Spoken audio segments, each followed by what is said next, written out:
Thibaut Verbiste, bonjour. Bonjour. Ces 2 derniers mois, on a beaucoup parlé du tax shelter en Belgique. Oui. Et vous allez nous parler de son cousin français. Oui, alors depuis 2007, il existe une législation qui ressemble un peu au tax shelter belge, mais dont le champ d'application est un peu plus large parce qu'il bénéficie à des sociétés aussi plus grandes.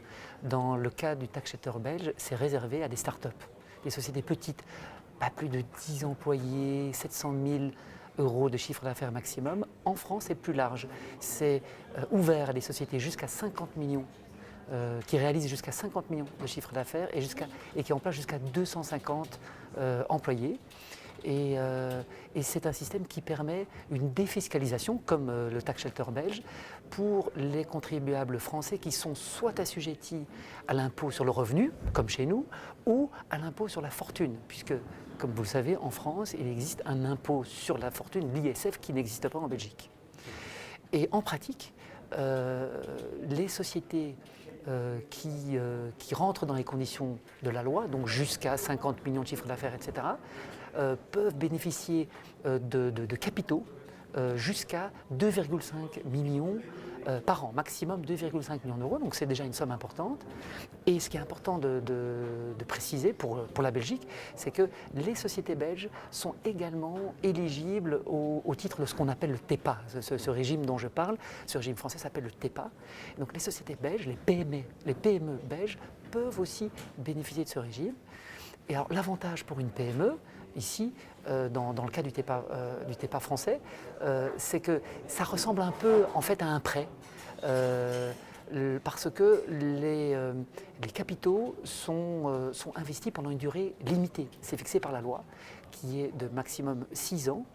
Et les conditions sont déjà fixées à l'avance, un peu comme s'il s'agissait d'un prêt.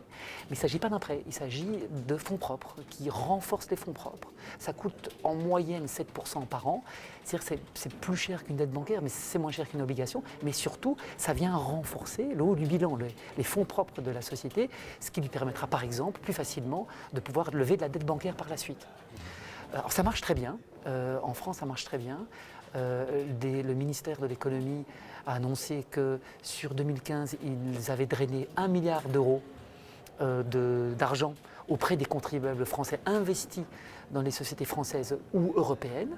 Et les premières, après évidemment les sociétés françaises, qui bénéficient du régime, c'est les sociétés belges. Parce que nous sommes voisins de la France, parce qu'il y a une proximité linguistique, mais ça reste quand même fort méconnu.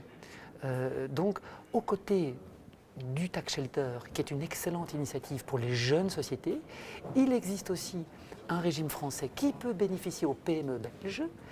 Et évidemment, ça nous amène à nous interroger, savoir si on ne devrait pas suivre l'exemple français, puisque ça marche quand même pas mal.